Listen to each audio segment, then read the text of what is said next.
Assalamualaikum warahmatullahi wabarakatuh. Perkenalkan, nama saya Nadia. Saya Levika Zahra. Saya Dia Yustiningsih. Di sini saya akan membahas tentang hubungan sejarah dengan ilmu sosial. Hubungan sejarah dengan ilmu-ilmu sosial lainnya. Yang pertama, ada hubungan sejarah dengan sosiologi. Yang kedua, ada hubungan sejarah dengan antropologi. Yang ketiga, ada hubungan sejarah dengan psikologi. Yang keempat, hubungan sejarah dengan ilmu politik. Yang kelima, hubungan sejarah dengan ilmu ekonomi. Dan keenam, hubungan sejarah dengan geografi. Hubungan sejarah dengan ilmu sosial lainnya. Sejarah dan ilmu sosial memiliki hubungan yang timbal balik, karena pada dasarnya sejarah adalah bagian dari ilmu sosial. Sejarah dan ilmu sosial mempunyai ikatan yang tidak terpisahkan. Seperti yang telah dijelaskan di atas, sejarah pada dasarnya ialah ilmu diakronik, yaitu memanjang dalam waktu dan menyempit dalam ruang. Sedangkan ilmu sosial adalah ilmu sinkronik, yaitu menyempit dalam waktu dan melebar dalam ruang. Sehingga ketika sejarah dan ilmu sosial bersentuhan, maka sejarah akan menjadi ilmu yang diakronis sekaligus sinkronis. Ilmu yang diakronis sekaligus sinkronis yaitu melebar dalam waktu, melebar pula dalam ruang. Dengan demikian, sejarah dapat menjadi ilmu yang mampu menyangkup segalanya. Yang pertama, ada hubungan sejarah dengan sosiologi. Gejala sosial sangatlah wajar dan relevan untuk dipelajari dengan pendekatan sosiologi. Misalnya saja, perubahan sosial. Perubahan sosial merupakan tema yang cukup luas cakupannya. Perubahan sosial secara intern juga mencakup transformasi struktur pada setiap produksi sistem sosial. Analitis historis yang memakai perspektif struktural hanya bisa dijelaskan dengan pertolongan ilmu sosial pada umumnya dan sosiologi pada khususnya. Selain itu, sejarah analitis dan sejarah struktural hanya dapat dikaji dengan menggunakan pendekatan sosiologi pada khususnya dan ilmu sosial pada umumnya. Dengan perkembangan jenis-jenis sejarah tersebut, terbuka kesempatan luas munculnya sejarah-sejarah baru, antara lain sejarah politik gaya baru, sejarah sosial, sejarah sosiologi, sejarah dan sejarah agraris. Sejarah sosiologi menunjukkan pada sejarah yang disusun dengan pendekatan sosiologi yang dilakukan oleh seorang sejarawan, sedangkan sosiologi sejarah adalah studi sosiologi mengenai suatu kejadian atau gejala di masa lampau yang dilakukan oleh sosiologi. Hasil dari keduanya mungkin tidak banyak berbeda. Dalam perkembangannya sampai sekarang, rupanya lebih banyak karya sosiologi sejarah. Penggarapan sejarah oleh seorang sosiologi didasarkan atas bahan-bahan sejarah yang diperoleh oleh sejarawan. Sosiologi tidak dapat melakukan kritik sumber. Pendekatan sosiologi dapat saja dilakukan oleh sejarawan yang telah menguasai konsep dan teori tentang sosiologi. Para sejarawan masih ada kewajiban melakukan kritik sumber yang pengkajiannya menuntut hal itu. Yang kedua, ada hubungan sejarah dengan antropologi. Hubungan antara sejarah dan antropologi dilihat karena keduanya mempunyai persamaan yang menempatkan manusia pada subjek dan objek dalam kajiannya. Di samping terdapat perbedaan, keduanya juga memiliki persamaan. Bila sejarah membatasi pada penggambaran suatu peristiwa sebagai proses di masa lampau dalam bentuk cerita emalik atau sekali terjadi, hal ini tidak termasuk bidang kajian antropologi. Namun, jika suatu penggambaran sejarah menampilkan masyarakat di masa lampau dalam berbagai aspek kehidupan, termasuk ekonomi, politik, religi, dan keseniannya, maka gambaran tersebut mencakup unsur-unsur kebudayaan masyarakat. Dalam hal ini, ada persamaan, bahkan tumpang tindih antar sejarah dan antropologi. Dalam studi antropologi diperlukan pula penjelasan tentang struktur sosial berupa lembaga-lembaga, peranata, dan sistem-sistem yang semuanya itu akan dapat dijelaskan lebih rinci apabila diungkapkan bahwa struktur itu adalah hasil dari suatu perkembangan di masa lampau. Karena antropologi juga mempelajari objek yang sama, yaitu 3 jenis fakta terdiri atau atas artifak, sosiofak, dan mentifak, di mana semua itu adalah produk historis dan hanya dapat dijelaskan dengan melacak sejarah perkembangannya. Fakta adalah petunjuk suatu kejadian.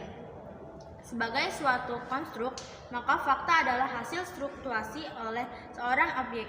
Begitupun artefak sebagai benda fisik adalah konkret dan merupakan hasil buatan. Artefak menunjukkan pada proses pembuatan yang telah terjadi di masa lampau.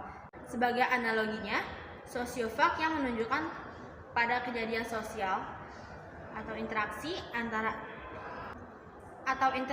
antara aktor dan proses aktivitas kolektif yang telah mengkristalisasi sebagai peranata, lembaga, organisasi, dan lain sebagainya. Jelaslah bahwa untuk memahami struktur dan karakteristik sosiofak perlu dilacak asal-usulnya, proses pertumbuhannya sampai wujud sekarang. Yang ketiga, hubungan sejarah dengan fisiologi. Dalam cerita sejarah, pelaku sejarah senantiasa mendapat sorotan yang tajam, baik sebagai individu maupun kelompok. Sebagai individu, tidak lepas dari peranan faktor-faktor internal yang bersifat fisiologis, seperti motivasi, minat, konsep diri, dan sebagainya, yang selalu berinteraksi dengan faktor-faktor internal yang bersifat dengan sosiologis, seperti lingkungan keluarga, lingkungan sosial budaya, dan sebagainya. Begitu pula dengan pelaku yang bersifat kelompok menunjukkan sifat kolektif, yaitu gejala yang menjadi objek khusus fisiologi sosial.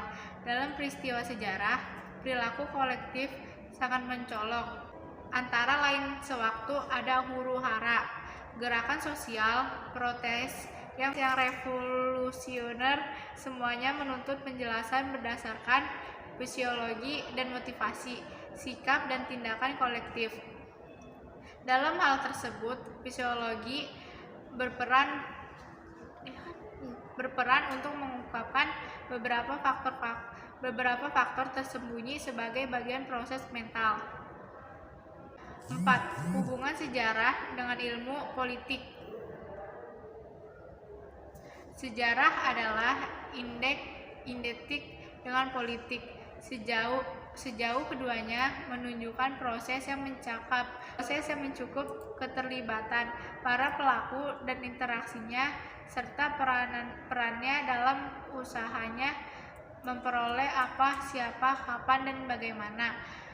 Sampai sekarang pun sejarah politik masih menonjol walaupun tidak terlalu mendominan seperti masa lampau. Pengaruh politik dan ilmu-ilmu sosial sangat besar dalam penulisan sejarah politik atau disebut sejarah politik gaya baru.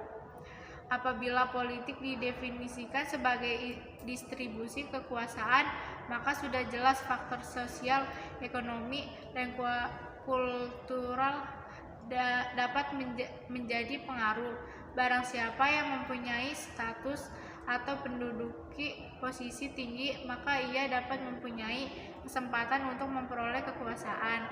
Dia lebih mudah mengambil peranan sebagai pemimpin.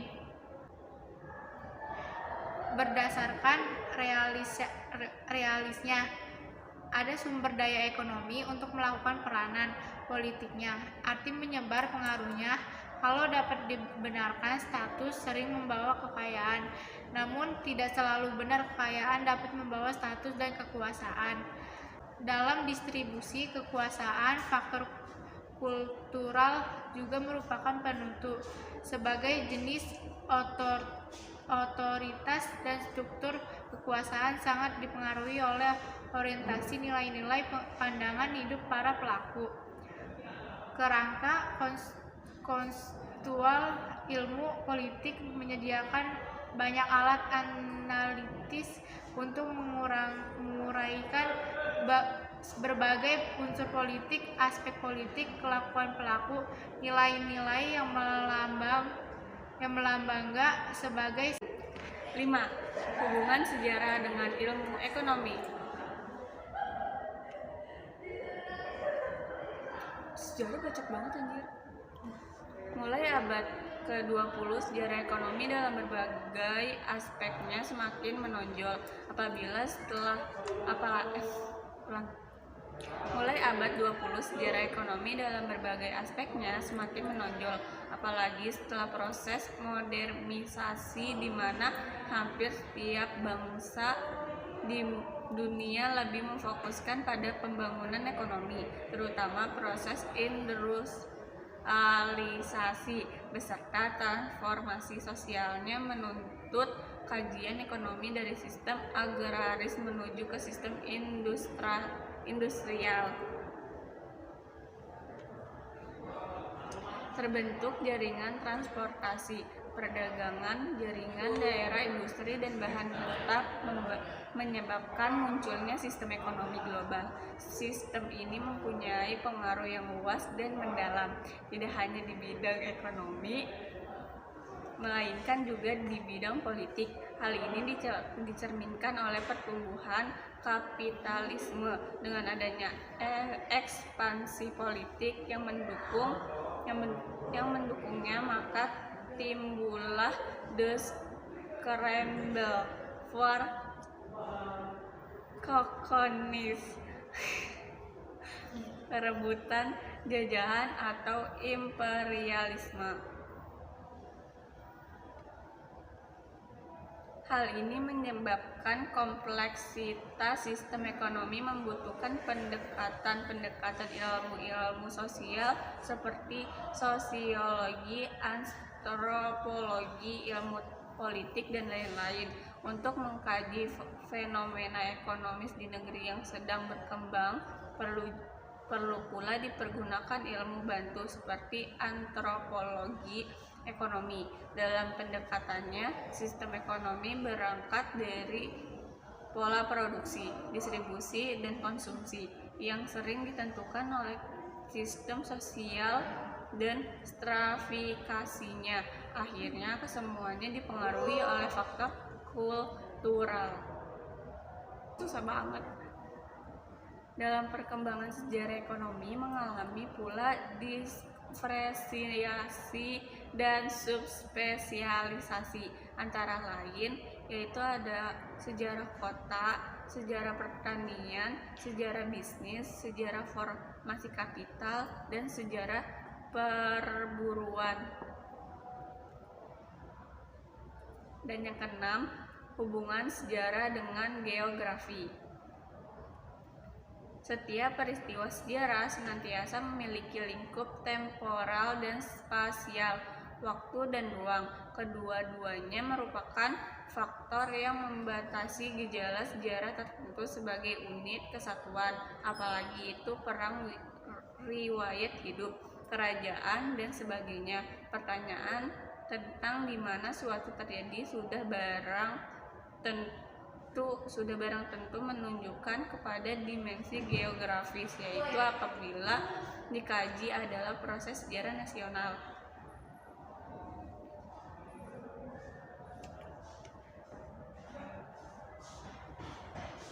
Mengenai kedekatan ilmu geografi dan sejarah tersebut ibarat sekutu lama sejak zaman geografiwan dan sejarawan Yunani kuno Herodotus. Menurutnya, sejarah dan geografi sudah demikian terkait, ibarat terkaitnya pelaku, waktu, dan ruang secara terpadu, sehingga dapat dikatakan secara kiasan bahwa suatu daerah atau tempat mempunyai karakteristik atau ciri khas karena bekas-bekas peristiwa sejarah yang terjadi di tempat tersebut. Pengaruh ilmu-ilmu sosial pada sejarah dapat kita golongkan ke dalam 4 macam, yaitu 1. Konsep, 2. Teori, 3. Permasalahan, dan 4. Pendekatan. Kegunaan sejarah untuk ilmu sosial. Yang pertama, sejarah sebagai kritik terhadap generasialisasi ilmu sosial. Yang kedua, permasalahan sejarah dapat menjadi permasalahan ilmu sosial. Yang ketiga, pendekatan sejarah yang bersifat diakronis menambah dimensi pada ilmu sosial yang sinkronis. Sekian dari kelompok kami. Wassalamualaikum warahmatullahi wabarakatuh.